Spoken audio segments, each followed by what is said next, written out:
How to delete Facebook account. If any day you would like to delete your Facebook account, just follow the following steps. First of all, launch Facebook on your device.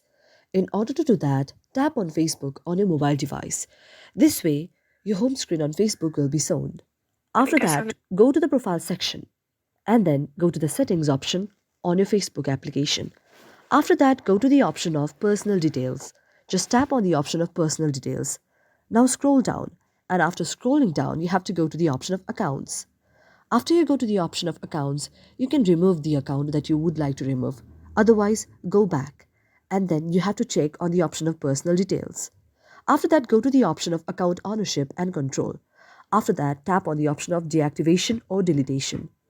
After that, you can tap on the account that you would like to delete, and you have to tap on the option of delete account and tap on continue. This way, your account will be deleted. Thank you for watching the video, and if you like our video, do not forget to subscribe our channel.